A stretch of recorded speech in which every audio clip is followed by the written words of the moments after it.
El enigma de Fulcanelli. Un alquimista en el París del siglo XX. En 1926 publicado el libro El misterio de las catedrales, que hacía un recorrido del arte gótico en Francia y que proponía realizar una demostración curiosa, ya que, según él, los maestros alquimistas de la Edad Media habrían dejado testimonio de su ciencia en la arquitectura de los principales edificios religiosos del país. El libro estaba firmado por Fulcanelli, quien era este hombre extraño que parecía conocer los secretos de la energía nuclear 8 años antes de Hiroshima.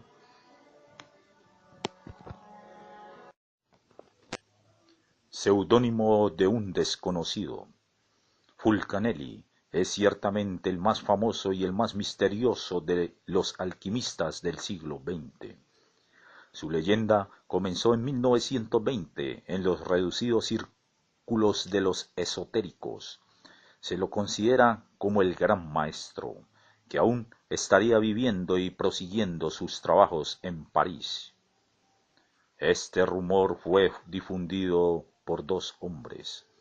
Un joven de los 20 años, Eugenio Cancelliet, y su amigo pintor ocultista Juan Julián Champagne. Ambos amigos hicieron correr el rumor que el maestro Fulcanelli era un aristócrata de cierta edad, rico, distinguido y muy culto, un genio que estaría a punto de descubrir la piedra filosofal y el elixir que prolongaría la vida, pero el hombre permanecía invisible. No asistía a ninguna reunión de los esotéricos y Champagne y Cancelliet eran los únicos que se le reunían con él.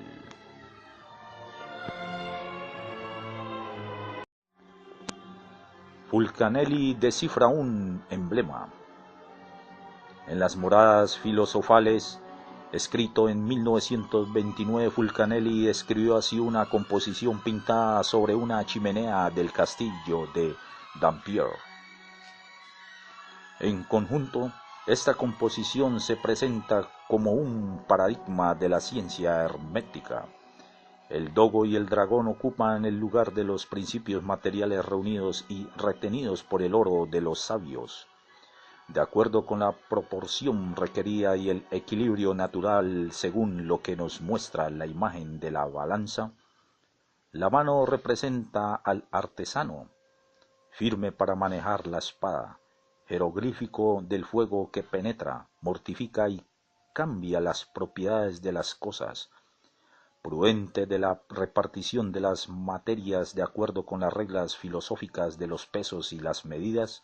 En cuanto a los rollos de monedas de oro, estos indican claramente la naturaleza del resultado final y uno de los objetivos de la obra.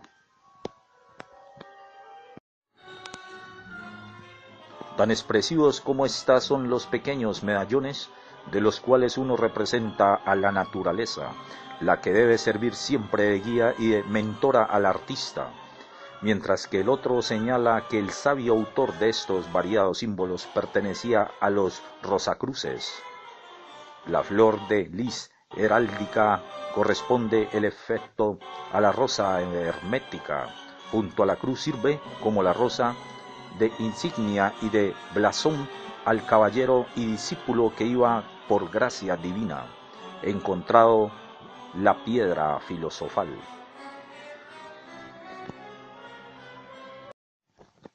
Dos libros insoslayables.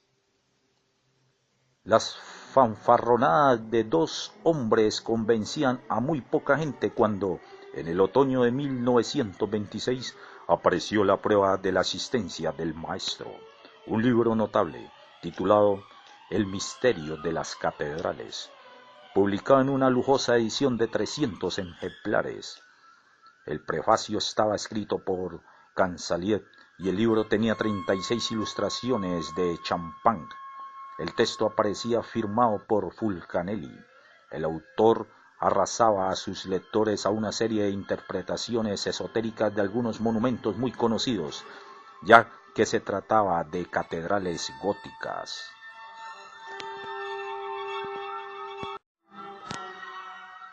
Dando pruebas de una erudición sorprendente y de un perfecto conocimiento, tanto de la historia del arte como de los símbolos esotéricos, descubren los edificios cristianos supuestos códigos con los que los secretos de los alquimistas.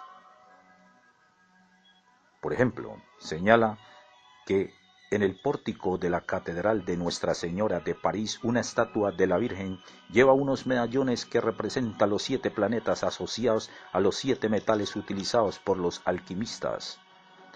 El Sol, oro; Mercurio, mercurio; Saturno, plomo; Venus, cobre; a la Luna, plata; Marte, fierro; y Júpiter, estaño. Según él, las claves de la transmutación, es decir, la operación de alquimia que consistía en transformar los metales en oro, se encontraban disimulados en el pórtico de tal modo que sólo los indicados podrían descubrirlas.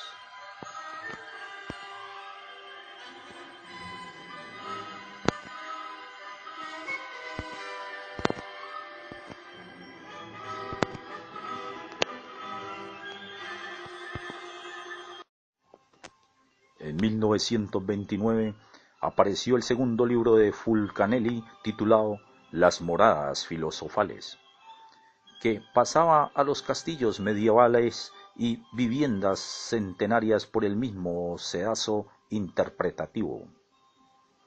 La arquitectura, las formas, las proporciones, los vitrales, las esculturas, todo era analizado por un Fulcanelli, librado de una fascinante demostración. Aunque se podía o no seguirlo en sus lucubraciones, habría que reconocer que la obra era magistral y que su autor era un hombre con una cultura poco común.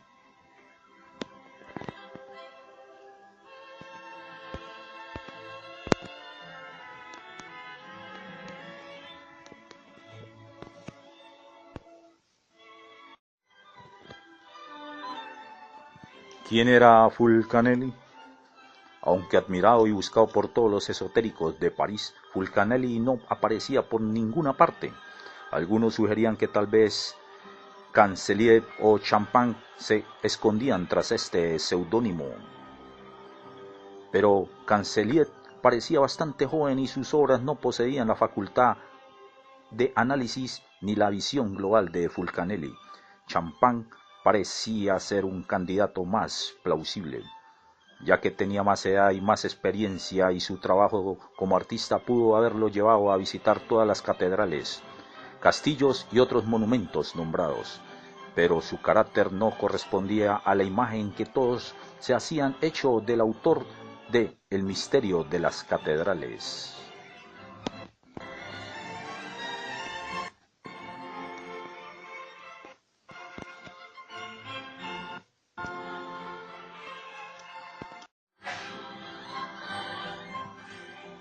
Champagne era más bien un juerguista farfarrón y alcohólico, no un sabio.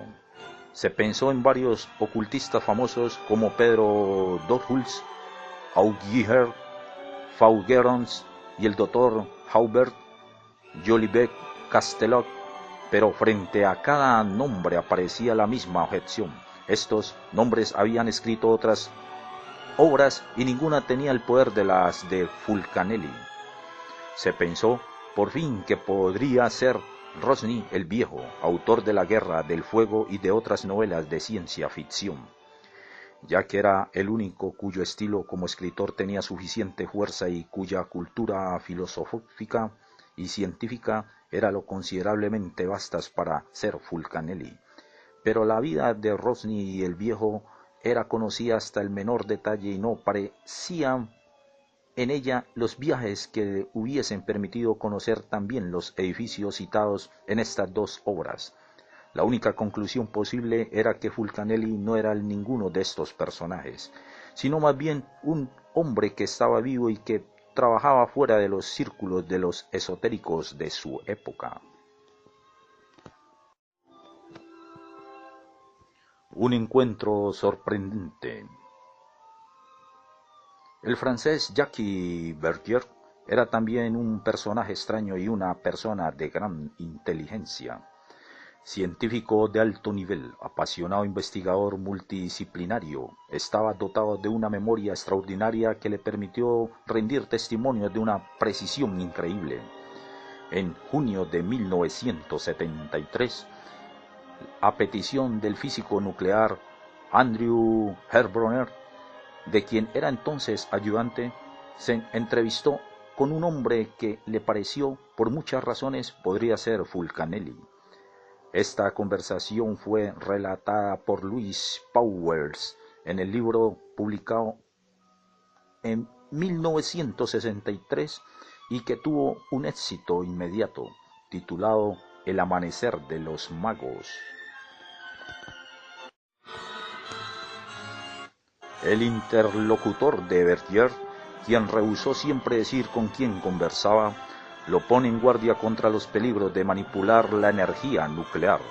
Al tratar todos los temas científicos con la gran soltura, dio testimonio de un extraño conocimiento acerca de los experimentos más recientes de Herbrunner, aunque en verdad es su propio ayudante quien reporta sus palabras. Y declaró 8 años antes del bombardeo de Hiroshima, aunque el relato está fechado en 1963, que los explosivos atómicos pueden fabricarse con solo algunos gramos de metal y, sin embargo, arrasar ciudades enteras. Agregó que los ordenamientos geométricos de metales extremadamente puros son suficientes para desencadenar fuerzas atómicas, sin que sea necesario utilizar electricidad o la técnica del vacío.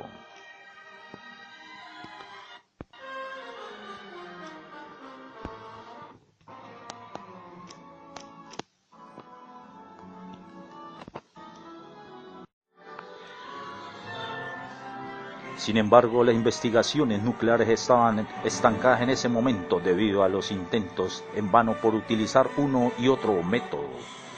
En el testimonio de Verdier era sincero.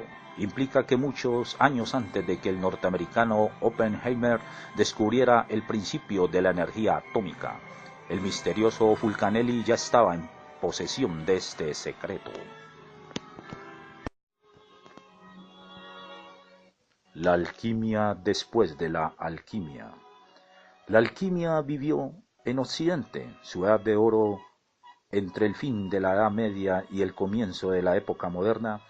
Después del siglo XVI, por el contrario, esta disciplina se enfrentó a un creciente escepticismo. En el siglo XVII, sin embargo, un sabio de la categoría de Isaac Newton se preocupó de escribir cuidadosamente de puño y letra un tratado de alquimia.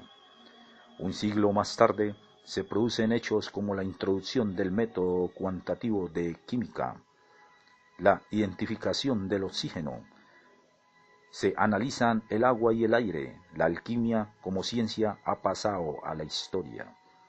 Pero algunas teorías de los alquimistas, así como el ave fénix, renacen en los descubrimientos de la física moderna, las investigaciones realizadas sobre la estructura atómica de la materia, las transmutaciones espontáneas de los elementos radioactivos, la modificación de las estructuras atómicas mediante el bombardeo de partículas confirman la unidad fundamental de la naturaleza, la presentida por los filósofos esotéricos desde Pitágoras a Flamel y Paracelso.